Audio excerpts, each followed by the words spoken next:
Awesome. So now let's go to do the chi-square test. So in this class, we learn two chi-square tests.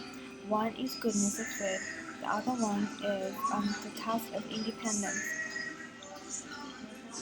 So what do they do? The first one is goodness of fit. It has two or more groups of binary data with predetermined group proportion. So let's say that this is the population, and so up is male and below is female. This is my perception of the world, and actually the whole population looks like this. So I just want to see if my sample, this one, the proportion of male equal to the real world proportion of male, and my sample, the proportion of female equal to the real world proportion of female. So that's why the non-hypothesis is gonna be my P1 equal to the real P10 is P2 equal to the real P20. And this one, P1 plus P2, is going to be equal to 1. And this P10 plus P20 is the sum is going to be 1. And so the alternative is going to be at least one PI does not equal to. So this could be, if this is not male and female, just like age group or, others, it could, this is not really working out. But others could look like this. I want to know the proportion is going to be the same of my sample and the real world, okay? So the conditions are going to be it's greater than 5. Of course, it's always there, right? The degree of freedom is k minus 1. K is the number of groups. So here we have 1, 2, 3, 4, 4 groups. 1, 2, 3, 4, 4 groups.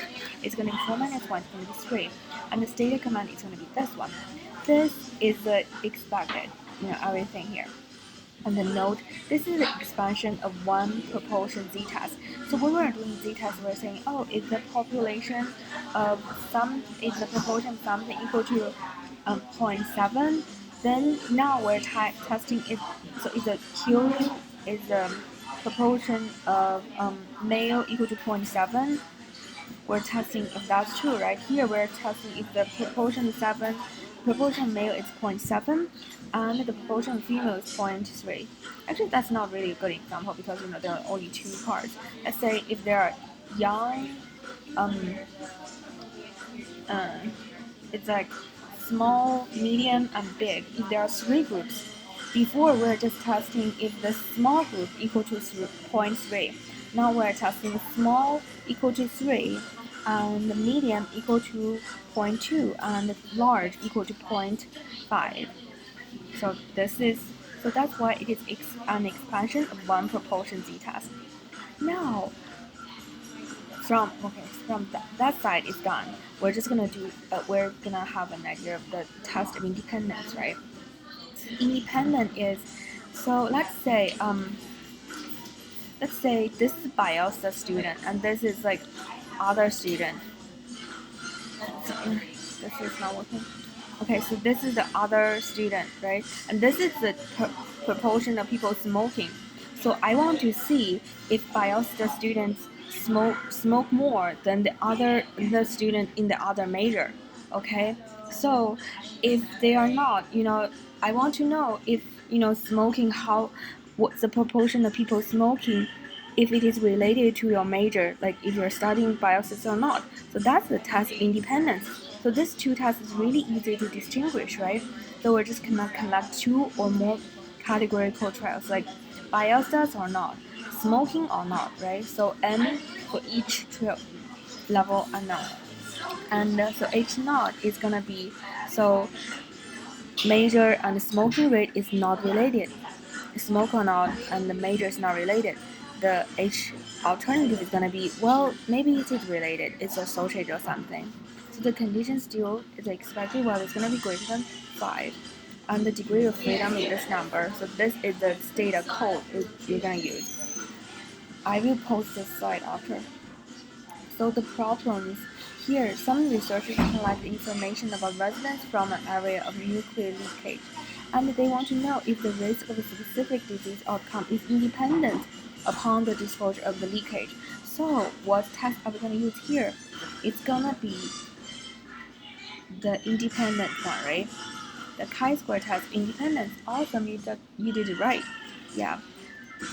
Okay, so we did not randomize our groups.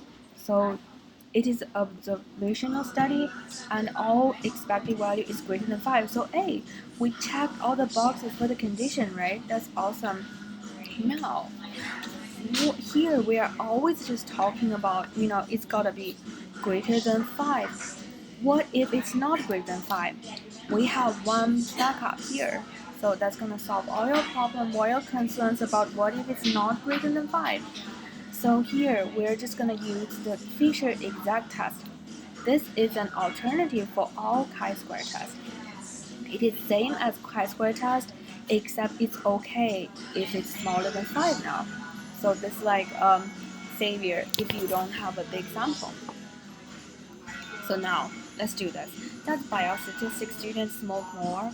So our hypothesis is gonna be major is not associated with smoking, and the alternative is gonna be major is associated with smoking. So our condition like two-way contingency table and decision is gonna if p is smaller or equal to a, then we reject it. We're saying, well, it is associated. If it's greater than, we're gonna fail to reject.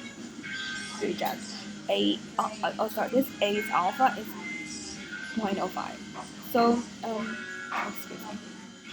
So this is if we reject it, the conclusion is going to be we have evidence to say the major is associated with smoking. If we fail to reject, we're going to say we do not have enough evidence to say that major is associated with smoking. Okay, awesome. So this is a really brief review of chi-square test.